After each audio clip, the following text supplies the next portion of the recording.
A spark of curiosity can light up a lifetime of learning. Welcome to session 4 of motion in a straight line. And आज हम लोग पढ़ेंगे इस chapter का one of the most important topic which is called acceleration. बहुत practically अगर आप समझोगे, जब आप किसी स्कूटी या बाइक पे ट्रेवल करते हो या कभी अगर आप बाइक सीखोगे या स्कूटी सीखोगे, तो जिस दिन आप स्कूटी सीखना शुरू करते हो तो जो आपका ट्रेनर होता है सबसे पहले दिन आपको एक बेसिक सा चीज सिखाता है ड्राइविंग में, and that basic thing is called A, B and C. जहां ए रिप्रेजेंट करता है एक्सेलरेटर को, बी रिप्रेजेंट करता है ब्रेक को और सी रिप्रेजेंट करता है क्लच को. तो ए एक्सेलरेटर मतलब रेस. फॉर एग्जाम्पल, अगर आप स्कूटी चला रहे हो और आपको स्कूटी चलाते हो आपको दिखेगा कि रास्ता बिल्कुल साफ है, तो आप क्या करोगे, इमीडिएटली स्कूटी की रेस को बढ़ा दोगे. मतलब आपने क्या करा, स्कूटी के एक्सेलरेशन को बढ़ा दिया. रेस मतलब एक्सेलरेटर. जैसे अपने स्कूटी के एक्सेलरेटर को बढ़ाया, स्कूटी एकदम से भागना शुरू हो गई. मतलब स्कूटी की जो वेलोसिटी थी वो टाइम के साथ वेरी करना शुरू कर गया. सो इसका मतलब जब हम एक्सेलरेशन की बात करते हैं तो एक्सेलरेशन का मतलब होता है change in velocity per unit time. Practically acceleration का मतलब होता है रेस.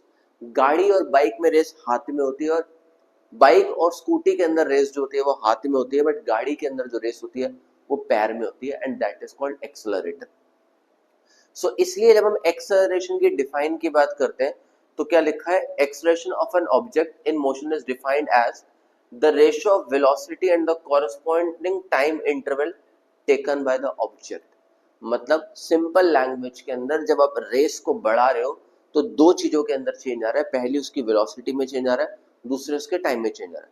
तो जब वेलोसिटी में चेंज आएगा with respect to time, so that is called acceleration.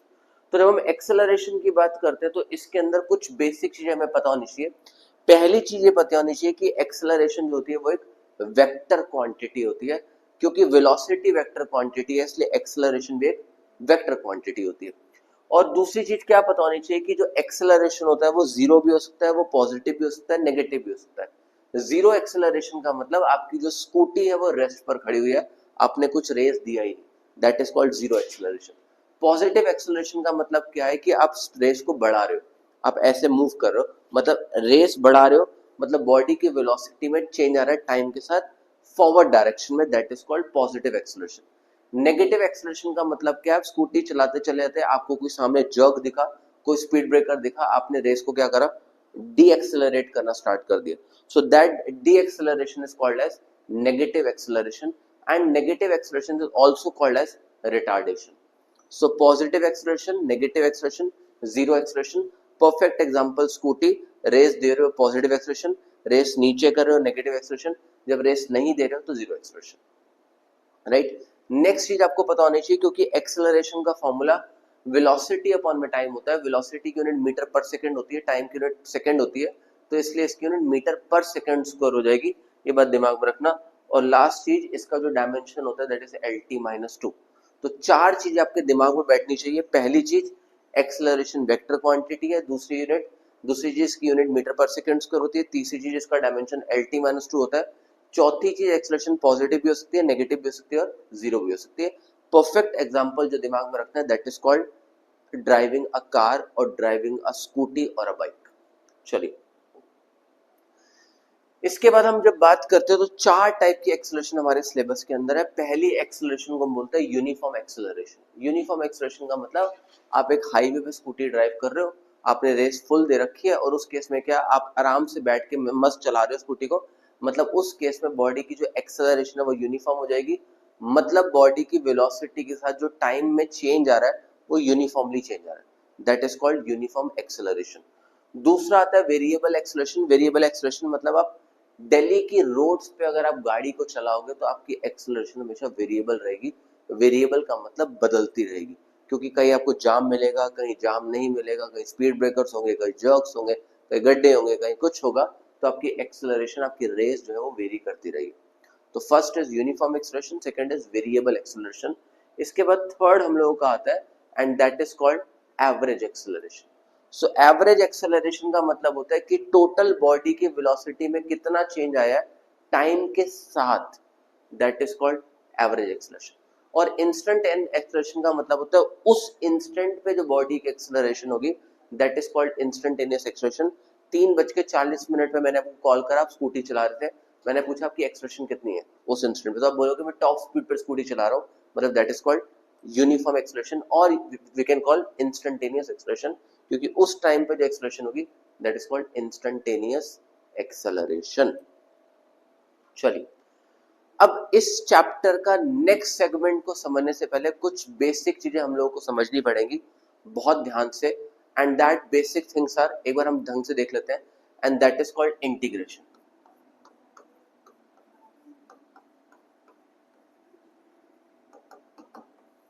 So integration के अंदर ये इंटीग्रेशन का सिंबल होता है, और इंटीग्रेशन का फॉर्मूला होता है x की power n equals to x n plus one upon में n प्लस वन।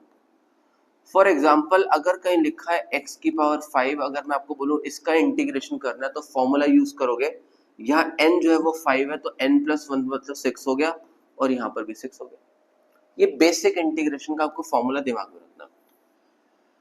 अब आपको क्या दिमाग में रखना है कि अगर कहीं लिखा है dx, कहीं लिखा है du, कहीं लिखा है dv, कहीं लिखा है dt, तो dx का मतलब होता है चेंज इन पोजीशन, du का मतलब होता है change in initial velocity, dv का मतलब होता है change in final velocity, dt का मतलब होता है चेंज इन टाइम। तो du मतलब जब dx का इंटीग्रेशन करेंगे तो आपको याद रखना है dx का इंटीग्रेशन x होता है, du का इंटीग्रेशन u होता है, dv का इंटीग्रेशन v होता है, और dt का इंटीग्रेशन t होता है। ये बेसिक है। बट अगर किसी केस के अंदर x dx लिखा हो, x dx का मतलब है कि अगर ये टर्म और ये टर्म सेम है, उस केस में हम लोग dx का इंटीग्रेशन नहीं करते, हम सिर्फ x का इंटीग्रेशन करते हैं बेसिक फॉर्मूला से, तो हो जाएगा x स्क्वायर अपॉन में 2, क्योंकि n की पावर यहाँ पर कितनी है 1। बट अगर किसी केस के अंदर लिखा है a dt, अब ये टर्म और ये टर्म अलग है, उस केस में a as a constant behave करता है, और इस केस में ये आ जाएगा a dt। और अगर आप सिर्फ dt का इंटीग्रेशन करेंगे तो अभी आपने पढ़ा क्या होता है t, बेसिक। अब होता क्या है, लिमिट्स चलती हैं। अगर जनरली आपसे पूछे लिमिट का मतलब क्या होता है तो आप बोलोगे लिमिट का हिंदी मीनिंग होता है हद। लिमिट मत क्रॉस करो, मतलब अपनी हद को पार मत करो। तो इसी तरीके से जब हम टर्म्स की बात करते हैं तो कुछ लिमिट यूज होती है। जैसे अगर हम वेलोसिटी की बात करें तो वेलोसिटी इनिशियल वेलोसिटी से फाइनल वेलोसिटी तक जाता है, मतलब उसका इनिशियल लिमिट u है, उसका फाइनल लिमिट v है। अगर हम पोजीशन की बात करें तो पोजीशन इनिशियल पोजीशन से फाइनल पोजीशन पे जाती है, मतलब इनिशियल लिमिट x नॉट है और फाइनल पोजीशन x है। तो सेम केस में अगर मैं यहाँ पर बात करूं dx की, या मैं बात करूं dt की, या मैं बात करूं du की, तो dx की जो लिमिट होगी वो होगी x नॉट से x तक, dt की जो लिमिट होगी वो 0 से t होगी, और du की जो लिमिट होगी वो u से v होगी। मतलब पोजीशन इनिशियल पोजीशन से फाइनल पोजीशन टाइम 0 से t, और du या dv u से v तक चलेगा। सबसे पहला काम आपको क्या करना है, आपको इन टर्म्स का इंटीग्रेशन करना है। कैसे? जैसे ये कर, तो dx का इंटीग्रेशन x हो गया, dt का इंटीग्रेशन t हो गया, और du का इंटीग्रेशन u हो गया। पहला काम ये करने के बाद आपको यहां पर ब्रेसेस को बदल देना। जब ब्रेसेस को बदल दोगे तो इस केस में x लिमिट्स ऊपर से सेम ले आओ, ऊपर से लिमिट सेम ले आओ उठाकर, ऊपर से लिमिट सेम ले आओ उठाकर, ये काम कर दिया। अब यहां पर आपको एक फॉर्मूला यूज करना होगा which is called upper limit minus lower limit. Upper limit minus lower limit. ज्यादा दिमाग नहीं लगाना, जो ऊपर टर्म है एक बार नीचे ले आओ, जो नीचे टर्म है उसको ऊपर ले आओ। मतलब x में x को प्लेस करा x हो गया, x में x नॉट को प्लेस करा x नॉट हो गया, सिंपल। टाइम के केस में टाइम को टाइम पुट करा t हो गया, टाइम में 0 को पुट करा तो 0 हो गया, v में u को पुट करा तो v हो गया, इसको यहां पुट करा तो u हो गया। This is called upper limit minus lower limit, basic integration है। तो ये सिंपल कुछ स्टेप्स आपको दिमाग में रखने हैं। 3 इक्वेशंस ऑफ मोशन को हम कुछ सेकंड्स के अंदर सॉल्व कर लेंगे। एक बार दोबारा देख लें, इंटीग्रेशन का फॉर्मूला होता है x raise to the power n equals to x n plus 1 upon में n प्लस 1। बेसिक अगर x की पावर 5 का इंटीग्रेशन करेंगे तो 5 plus 1 6, 5 plus 1 6। dx du dv dt का इंटीग्रेशन dx का x du का u dv का v dt का t होता है। जब दो टर्म सेम होगी, मतलब x dx लिखा होगा तो dx का इंटीग्रेशन नहीं करेंगे, सिर्फ x का इंटीग्रेशन करेंगे, x स्क्वायर बाय 2 हो जाएगा। जब a dt में दो टर्म्स अलग अलग होंगी तो a का इंटीग्रेशन नहीं करेंगे, a as a constant behave करेगा, dt का इंटीग्रेशन t हो जाएगा, तो ये 80 बन जाएगा। ऐसे ही जब dx में ये सब करने के बाद upper limit minus lower limit करेंगे, सॉल्व कर देंगे, आंसर आ जाएगा। अब इस बेसिक आइडेंटिटी, इस बेसिक फॉर्मूला, बेसिक कॉन्सेप्ट को दिमाग में रखते हुए let's solve 3 equation of motion by calculus method. Calculus method is also called as integration method. But उसको सॉल्व करने से पहले आपको दो फॉर्मूले अभी दिमाग में बिठा लेने हैं। पहला फॉर्मूला कि एक्सेलरेशन जो होता है वो dv अपॉन में dt के इक्वल होता है, और जो वेलोसिटी होती है वो dx अपॉन में dt के इक्वल होती है। ये दो फॉर्मूले आप दिमाग में बिठा लो, a equals to dv by dt, v equals to dx by dt। Acceleration velocity upon में टाइम होता है, तो चेंज इन वेलोसिटी अपॉन में चेंज इन टाइम लिख दिया, velocity change in position upon में चेंज इन टाइम है, तो dx बाई dt लिख दिया। सिंपल सी आइडेंटिटी। चलिए अब स्टार्ट करते हैं इस बेसिक कॉन्सेप्ट के साथ। Topic is called 3 equations of motion by calculus method. Calculus method is also known as integration method. तो सबसे पहली इक्वेशन होती है v equals to u plus at, where v stands for final velocity, u stands for initial velocity, a stands for acceleration and t stands for time. अब इस equation में क्योंकि हमें वेलोसिटी चाहिए, हमें एक्सेलरेशन चाहिए, हमें टाइम चाहिए, इसलिए हम लोगों ने इसका स्टार्ट करा किससे, कि हमें पता है कि एक्सेलरेशन जो होता है वो इक्वल होता है dv अपॉन में dt के, राइट। इसका मतलब हम लोग dv को क्या लिख सकते हैं, adt लिख सकते हैं। यहां पर हमने करा इंटीग्रेटिंग बोथ साइड्स।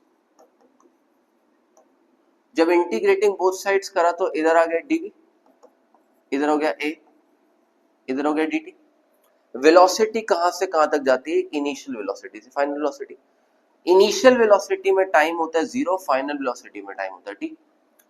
अब जब dv का इंटीग्रेशन करा तो अभी पड़ा v आ गया, ब्रेसेस चेंज करके u से v लगा दिया। जब dt का इंटीग्रेशन करा तो इधर आ गया t, इधर आ गया 0 से t।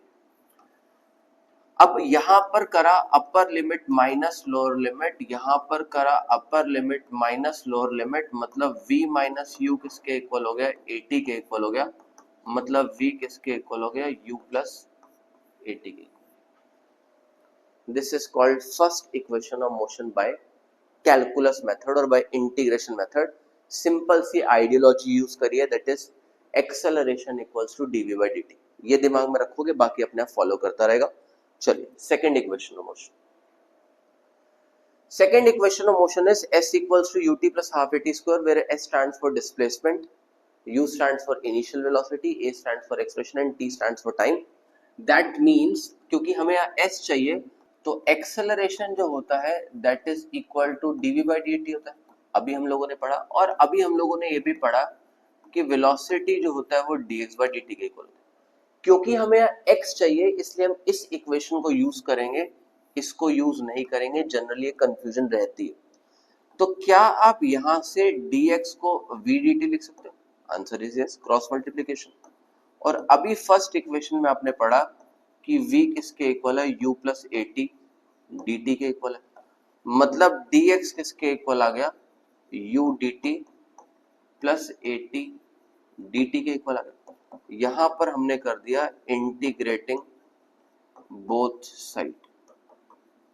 जब इंटीग्रेटिंग बोथ साइड्स करा तो इधर हो गया dx, इधर हो गया u dt प्लस इधर हो गया a t dt। Position x not से x, टाइम 0 से t, टाइम 0 से t। dx का इंटीग्रेशन हो गया x नॉट से x, dt का इंटीग्रेशन हो गया t 0 से t, t dt का इंटीग्रेशन हो गया t स्क्वायर बाय 2 0 से t, right. Upper limit minus lower limit x minus x naught, upper limit minus lower limit, upper limit minus lower limit. Simple सा concept. x minus x naught is what, displacement, final position minus initial position, और यहां रह गया ut plus half at। This is called second equation of motion by calculus method. चलिए next is third equation of motion which is v square minus u square equals to 2as। अब क्योंकि यहाँ पर आपको v भी चाहिए, u भी चाहिए, a भी चाहिए, s भी चाहिए, तो एक्सेलरेशन का फॉर्मूला होता है dv बाय dt। आपको क्या करना है, s को लाने के लिए ऊपर नीचे dx से मल्टीप्लाई डिवाइड कर दो। जब dx से मल्टीप्लाई डिवाइड करोगे तो थोड़ा सोचो, क्या इसको ऐसे लिख सकते हो dv by dx into dx by dt। इसका मतलब a अगर रीअरेंज करके देखोगे ध्यान से तो क्या dv by dx dx by dt को भी लिख सकते हो, displacement upon time is velocity. मतलब हम लोगों का a dx किसके इक्वल हो गया, v dv के इक्वल हो गया। यहां पर हम लोगों ने करा इंटीग्रेटिंग बोथ साइड। जब इंटीग्रेटिंग बोथ साइड्स करा तो इस केस में कांस्टेंट टर्म बाहर आ गई a dx, इधर रह गया v dv, लिमिट्स आ गई u से v, पोजीशन हो गया x नॉट से x, dx का इंटीग्रेशन हो गया x नॉट से x, v dv का इंटीग्रेशन हो गया v स्क्वायर बाय 2 u से v। अब यहां पर आप लेंगे upper limit minus lower limit equals to upper limit minus lower limit, मतलब x माइनस एक्स नॉट हो गया s, और इसको आप लिख सकते हो v square minus u square upon में 2। जब 2 इधर जाएगा तो आपके पास रह जाएगा v square minus u square equals to 2as। This is called the third equation of motion by calculus method. तो this is we studied today three equation of motion by graphical method. 3 number के अंदर frequently asked question है। क्या इस पे कोई numerical बनता है? Answer is yes. देखते हैं क्वेश्चन को।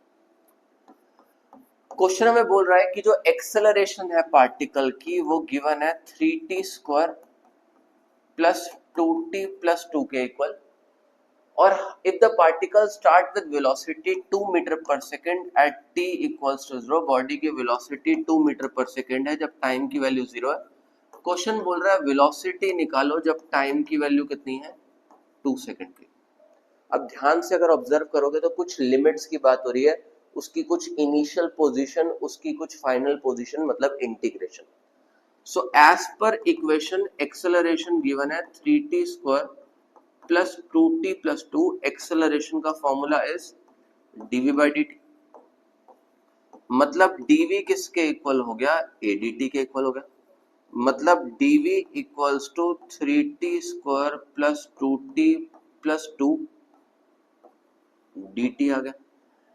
दैट मीन्स हम लोगों के पास अगर यहां पर हम लोग इंटीग्रेटिंग बोथ साइड्स करेंगे, इंटीग्रेटिंग बोथ साइड्स करेंगे तो उस केस में क्या होगा, इधर रह गया dv, इधर आ गया 3t square dt plus 2t dt plus 2 dt। Question बोल रहा है बॉडी की वेलोसिटी 2 मीटर पर सेकेंड है, वेलोसिटी निकालनी है। जब 2 है तो टाइम कितना है, 0, और फाइनल टाइम कितना है, 2 के इक्वल। आई गेस अभी लिमिट्स का कॉन्सेप्ट क्लियर हो गया होगा। सबसे पहले dv का इंटीग्रेशन करेंगे, v आ जाएगा 2 से v, 3 t स्क्वायर dt का इंटीग्रेशन t क्यूब बाय 3, 0 से 2, t dt का इंटीग्रेशन t स्क्वायर बाय 2, 0 से 2, प्लस 2 dt का इंटीग्रेशन t 0 से 2। अपर लिमिट माइनस लोअर लिमिट, 3 से 3 कैंसिल, 2 से 2 कैंसिल, 2 में t पुट करा तो कितना हो गया, 8 माइनस 0, अपर लिमिट माइनस लोअर लिमिट।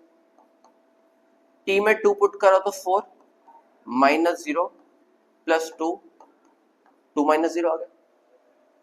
इसका मतलब v माइनस 2 किसके इक्वल हो गया, 8 प्लस 4 प्लस 4, मतलब v माइनस 2 किसके इक्वल हो गया, 16, मतलब वेलोसिटी कितनी आ गई, 18 मीटर पर second. So this is how we use the concept of integration. तो आज हम लोगों ने पढ़ा what is acceleration, what is different type of acceleration, what is three equation of motion by calculus method, and numerical based on 3 equations of motion by calculus method. So next session, next में हम पढ़ेंगे कि fourth equation of motion क्या होती है, और fourth equation of motion को हम कैसे नॉर्मल मेथड और कैलकुलस मेथड से सॉल्व कर सकते हैं. So thank you for giving us your most valuable time. Till next session, keep learning, keep exploring and keep growing. Thank you so much. Take care.